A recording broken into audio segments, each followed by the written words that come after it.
Now what the hell's going on? The dead have risen, and a virulent plague is turning people into flesh-eating crazies. What the hell do you think's going on, genius?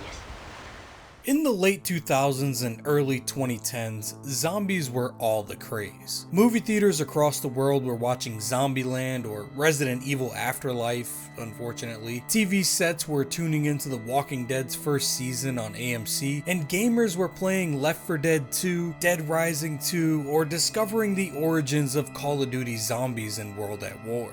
By 2010, Rockstar had been itching to dive into the undead genre for a while, but instead of building a zombie game from scratch, they realized that they already had the perfect world for one. Rather than creating a brand new apocalypse, they asked, what if a zombie outbreak hit a world that already exists? A world that players already know, love, and are emotionally invested in. Red Dead Redemption's meticulously crafted open world was the ideal backdrop to show the true weight of the undead rising. Undead Nightmare was perfect for this. John Marston is the perfect protagonist across all of their games to take on the undead. He's funny, he gets his hands dirty, and he's a damn good shot. And as much as I'd love to see Liberty City overrun by infected and Nico Bellic trying to make sense of it all, Marston is the obvious choice.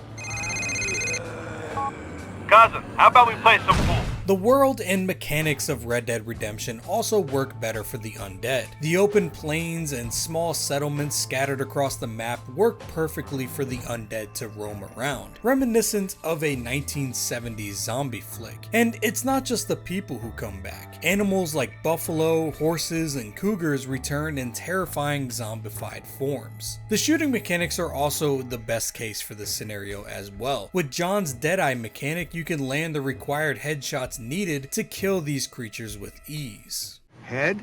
Dead. The DLC released just 5 months after the main game, on October 26, 2010, only 5 days before Halloween, and coincidentally, that same Halloween that The Walking Dead premiered on TV. Timing could not have been better. Players got more Red Dead right after the game came out that they were itching to play, and something spooky to dive in for the holiday season. In many ways, Undead Nightmare feels like a Halloween special episode, like The Simpsons' Treehouse of Horror or Community's Epidemiology. Same mechanics, same off-the-wall characters, only now the entire world has been swallowed by the living dead. It's short, it's fun, it's not canon, and that's exactly why it works so damn well.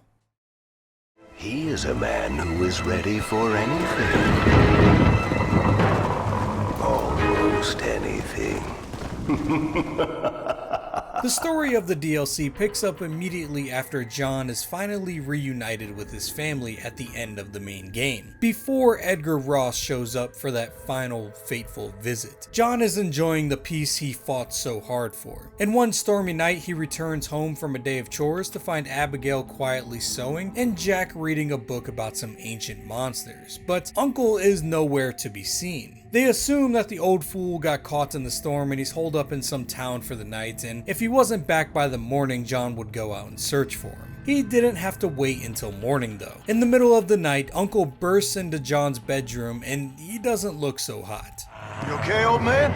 You don't look so good. John doesn't hesitate to knock the odd fellow out with a lamp though, before running to retrieve his gun from the barn. Not really sure why he doesn't keep his gun in the house, honestly, especially after what he's just been through, but that's neither here nor there. But before he can get back, Uncle has chased Abigail out of the house and climbed on top of her, biting her in the neck. John at this point decides it's time to put the old man down for good with a clean shot to the cranium. What'd you do to her, you sick bastard? Jack runs outside due to the commotion, and as the old zombie movie trope goes, he gets bit by his own mother as he tries to tend to her. John returns to the barn to grab some rope, and he hogties his family and brings them back inside, leaving them in the bedroom with some plates of meat, still clinging to the hope that maybe this is just some kind of strange fever or something, which is awkward considering he just blew Uncle's brains out for the exact same symptoms. With his family restrained and no idea what the hell is going on, John gears up and rides out towards Blackwater, hoping to find a doctor or a cure or really anything to save them. Guess I best go find me a doctor in town. The gameplay in Undead Nightmare is exactly the same as the main game, and that is to be expected. You got Deadeye shooting, horseback riding, and collecting flowers and herbs all returning as before. But everything's got a little undead vibe to it. The map is all green and spooky, same with the pause screens and menus, and the icons on the map are mostly just zombies now instead of random animals. The main gameplay loop of the game is to go to each settlement or town on the map and save the people from the zombies there. You arrive to the town and you can lower the amount of dead you need to personally kill by giving some of your ammo to the people they're defending, making them kill the zombies faster, but you can also go in and just kill the whole place yourself to save them too. You know, whatever suits your fancy, mister. Once clearing the town, sometimes the sun shines through this dark and foggy land, making this game bright just in that area, like a visual representation of cleansing the evil there. And after cleansing the town, you are rewarded with ammo. And sometimes when you're riding around doing some other stuff, you'll get a notification that these towns are under attack again, and you need to go back and save them once more, getting the same ammunition reward. It's a good way to stock up on ammo if you want to make out the ride to the city, but ammo supply was never really an issue for me in this DLC. The weapons and ammo system is a little bit different in this compared to the main game. As you can imagine, general stores are closed down for business during the end of the world, so guns are unlocked as you rescue settlements, and ammunition is also gathered from these settlements as well. And it's also given to John as a reward for helping out strangers in the wild or looting dead enemies. Looting an undead who has a gun belt around their waist will result in John scavenging some ammo, while other undead simply give undead body parts like ribs, tongues, and eyeballs.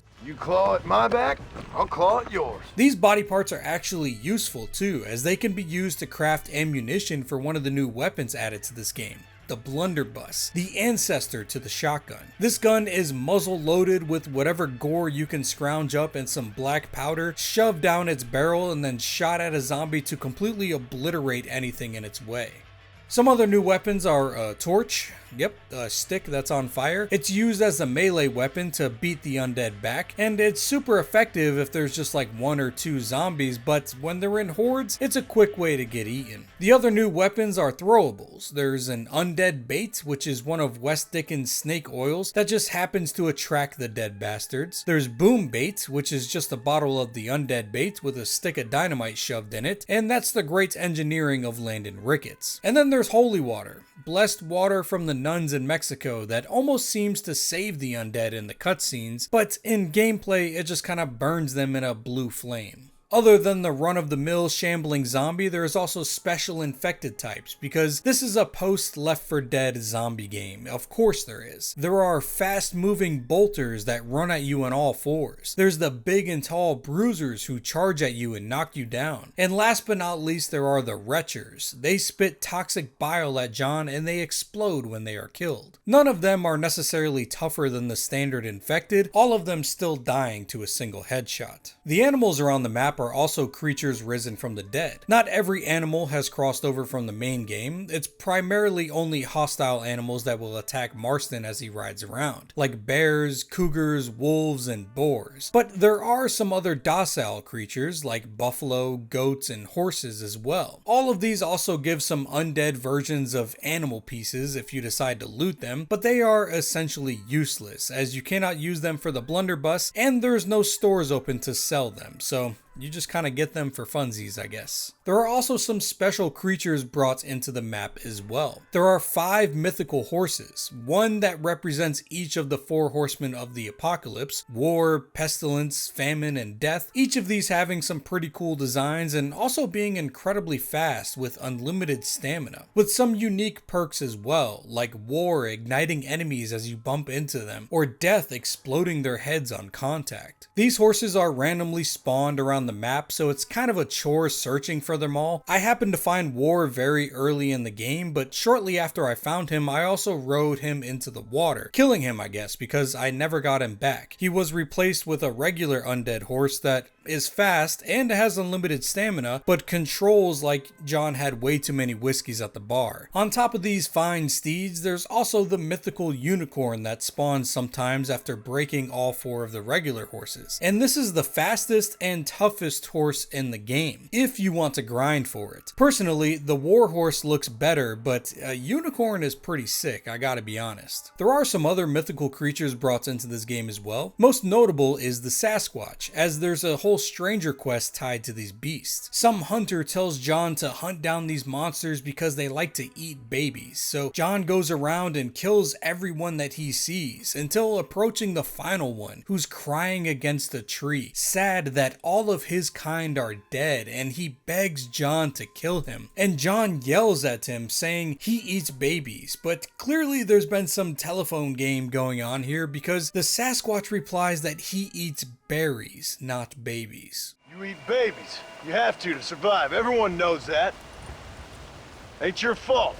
We eat berries and mushrooms, you fool! You eat babies. You are really dumb, for real.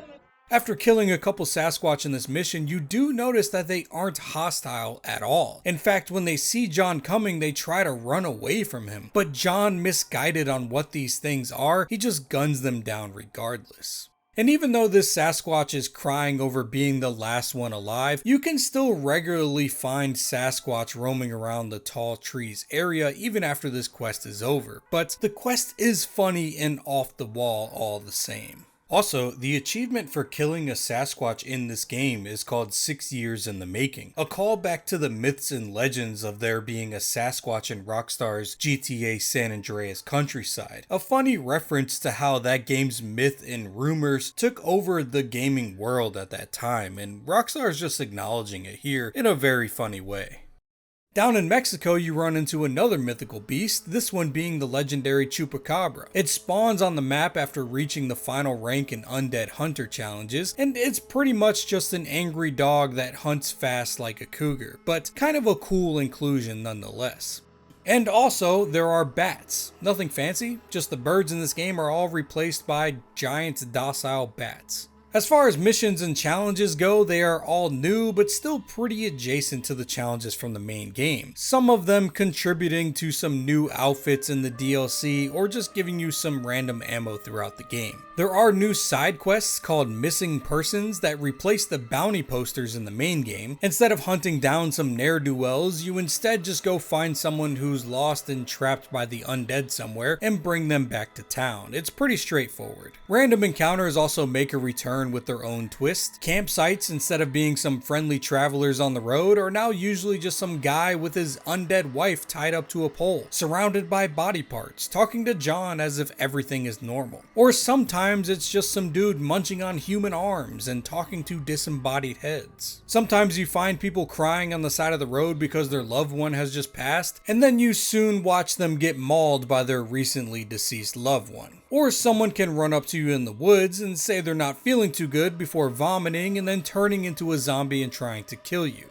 There's also some other people scattered around getting surrounded by zombies who need John's help. There's people who are betting John some ammo that they can kill more undead than John. You know, just all family fun stuff in this zombie apocalypse land. All in all, the game functions mostly the same, just with a nice coat of zombie paint. Very much like those Halloween special episodes for TV shows. And like those Halloween specials, the story to this game is just the perfect blend of campy B-movie zombie goodness and another short western tale of the old outlaw John Marston. Gonna go into the story now for this DLC, so spoilers ahead if you are interested in playing this. It's not really that in-depth of a story, but if you are worried about spoilers, just skip ahead.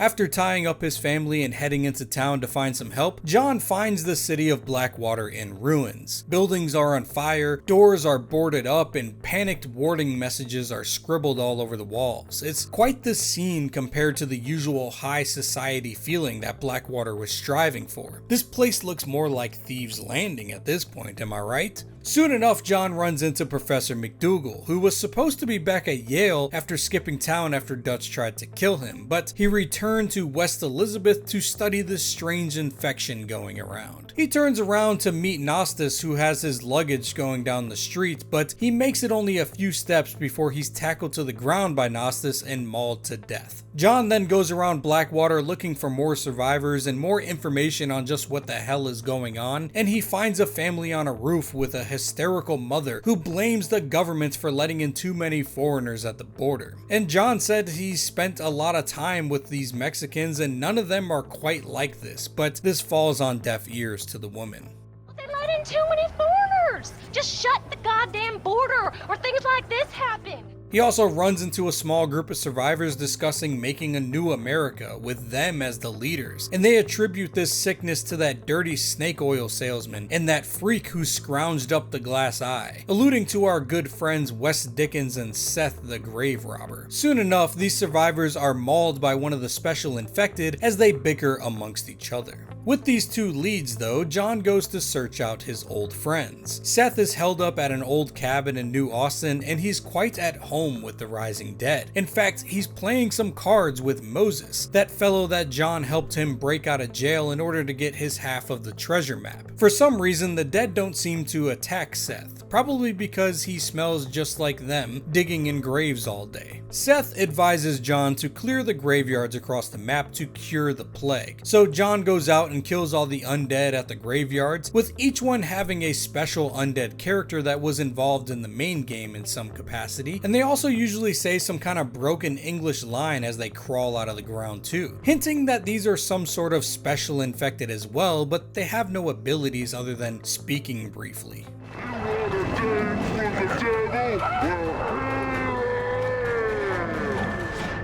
After cleansing the graveyards, he goes back to Seth and he's now having a dance party with a bunch of these zombies, still unbothered by this new world. Since the graveyards didn't help, he tells John that the ancient Aztecs have something to do with it, so he should just head down to Mexico and investigate it further.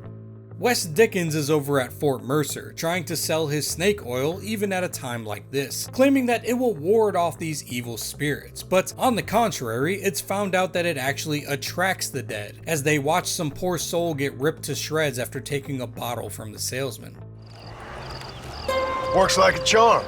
Wes Dickens sends John on some errand runs to get supplies to make a better cure. He asks John to get him some herbs and flowers from across the land, which he makes a phosphorus bullet coating with that sets the dead alight when shot with them. And he also asks John to get him some old artillery parts, which he crafts a blunderbuss for John from, telling him it's the ideal weapon for the undead killing. Neither of these things is a better cure, so I don't know where that idea went. He also advises John to head down south to Mexico. The borders are closed and only the US military can get in by train, so he tells John to get the uniform from some deserters camped out nearby and head down on the train. But he isn't able to come with John because, well, he's just too old to disguise as a soldier. So he's just gonna head back to Fort Mercer or meet his fate some other way. Perhaps it's time to meet my maker with drool coming out of my mouth and a lust for human blood. Before heading into Mexico though, John has a few more people to visit. On McFarland Ranch, he saves Bonnie's farm from being overrun, and also he puts down her father, who unfortunately became infected. Again, reminding me that John tied up his family and kept them safe stored in his bedroom, waiting on him to find a cure and help them. But everyone else doesn't get that luxury. Uncle, Bonnie's dad, domed on the spot. He also stops in to see Marshall Johnson in Armadillo, trying his best to keep the streets free of the undead, not much different than keeping the gangs out from before the end of the world. Only this time, his two subpar deputies have fallen to the infection, and John puts them down after finding them munching on each other. John also runs into the shopkeep in Armadillo trying to skip town too, and he starts rambling on about how this is caused by the Jews or the Catholics or the homosexuals. Between this guy and the crazy lady on the roof talking about foreigners coming in the border, I feel like we touch on every talking point in a typical Joe Rogan podcast. Well, let me tell you this. The Jews killed Lincoln. That's why there is a triangle on the money. And they run Europe like one of them Arabian harems. Now they've sent this here plague to kill all us decent folk. Yep. You, sir, are truly a remarkable fella. Did you see that guy accidentally hit that moose with his car? No. Holy shit, Jamie, pull that. John finds one more familiar face in plain view before heading down south, the director D.S. McKenna, who wants John to snag him a retro zombie for the film that he wants to make. But when John delivers, he gets the bright idea to cut the zombies loose, and he pretty much just dies on the spot. And on that note, John gets the army uniform from some deserters and he hops on a train to Mexico. But by the time the train arrives, it's just John aboard, as the rest of the soldiers either died from the undead attacking or fled the approaching undead. Mexico is no less infected than the United States is, and John heads over to Las Hermanas where the nuns are hanging out to see if they have any answers. The head nun, Mother Superior, asks John to bring her an undead test subject so she can try to figure out what's going on. She suspects the devil, so she douses the zombie in holy water, who seems to almost become cured, but the power of the water just wasn't enough, and instead the dead man just burns blue. She then asks John to clear out the local graveyard, a similar idea to what Seth gave, and he even kills an undead DeSanta when doing this, but it still does nothing for the curse. Finally, she tells John that a woman has informed her that Abraham Reyes is behind all of this, and John should head to Escalera to see what's going on there. Before that though, John stops by a small town and meets with Landon Ricketts, who is trying to get a hold of the dead there, very casually I might add. Landon asks John to give him something that can attract the dead so he can blow them all up at once. Wes Dickens' snake oil is just the thing that he needs, so Ricketts shoves some dynamite in a bottle of the snake oil and boom bait is born. Sometimes your humility overwhelms me, Ricketts. And with this final weapon in his arsenal, John heads to Escalera to see what the hell Reyes has gotten the world into. When he gets there, he finds an undead Reyes chasing a poor woman around a table, before quickly taking the man out. This woman tells John that Reyes' lust for invincibility led him to dig catacombs under the Capitol building and unearth an ancient Aztec mask, something straight out of a Dark Horse comic book. This mask unleashed a plague on the earth once it was removed. This woman escorts John to the tomb so he can place the mask back in its place and stop this curse once and for all. But before he does, she reveals herself as an Aztec goddess, and she's been trying to guide John to this place to fix this since the beginning of the game, as she can be seen in nearly every cutscene in the game, nudging John in the right direction. John puts the mask back and cures the world once and for all, and once he does, the woman also disappears. John heads back home to his family, who are now cured, except Uncle, who still lies headless in the front lawn. This game doesn't show it, but I know John felt some type of way walking over his old partner in crime returning back home. John, Abigail, and Jack live happily ever after. The end. That is until a few months later, when Edgar Ross still does his scheduled visit to John and kills the man in his barn while his family makes a run for it. But sometime after John is killed, Seth is seen sneaking into those Aztec ruins and snatching the mask for himself, causing the curse to come back and the dead to rise again, including a now dead John. But since John was buried with holy water in his flask, he comes back with a soul still of sorts. I don't really know the logistics of it all, but John is a zombie, yet he can wield all his weapons like normal. He's like a zombie killer, like Blade is to vampires. It's really just a plot device to allow you to roam around the world after the story is done, to free roam around and finish any challenges that you may want to do. I also think it's appropriate how Seth is the one to go and snatch the mask, because one, he was happy when the dead were risen, they understand him, they were like really good friends, and he probably wants them back. And two, Seth is obsessed with finding treasure, so this was just right up his alley in multiple ways. Undead Nightmare is by no means canon, but it is a damn good time. There are even some theories that the whole DLC is legitimately just a nightmare, hence the name, since the game starts with Jack reading John a story about scary monsters in the middle of a big storm right before bed. Outlaw John Marston just had him a little night terror, and it played out like this. No idea if that's really the case with this game, but it does add up. There are a few inconsistencies with the events of this DLC and the main game, like John killing Uncle in the zombie uprising, before Uncle was seen to actually die in the raid on John's home by Edgar Ross and his friends. Gnostus is still alive in this DLC, or at least was before he got infected to kill McDougal in Blackwater, when in the main game Gnostus got capped in a failed meetup. Landon Ricketts is back in Mexico, and Wes Dickens is back in New Austin, when both of these men had fled those respective places over the course of the game. But at the end of the day, none of this really matters, as this is not a canon portion of the game. It's just a really fun time. This is often referred to as one of the best DLCs of all time. It got stellar reviews across the board. It's no secret that Rockstar can tell a fantastic expansion story. Between this and the episodes from Liberty City, it's a shame that they didn't do more DLCs to their games. Once Red Dead Redemption 2 was finally released, people have been begging for an Undead Nightmare 2, and honestly, I just don't see that ever happening. I wish Rockstar would prove me wrong, but they just aren't about that single player DLC life anymore. It's just online microtransaction city now. Rockstar did actually just release Strange Tales of the West DLC, which is like a mission pack sort of for Red Dead Online, I think, and apparently they feature some zombies in them, but it's just some online missions and not a single player story like the DLC Undead Nightmare. From what I understand, I haven't really looked into it too much, I could be completely wrong, but I feel like I would have heard more hype around this DLC if that was the case. At least Red Dead Redemption and Undead Nightmare finally made it to the PC, so at least it's fairly easy to enjoy this DLC if you don't have the original discs and hardware to play them on, but man, a modern Undead Nightmare with Red Dead 2's physics would be absolutely insane. With that being said though, that's all I have for you today. Thank you to my YouTube members and patrons for holding it down. Hope to see you next time. Peace.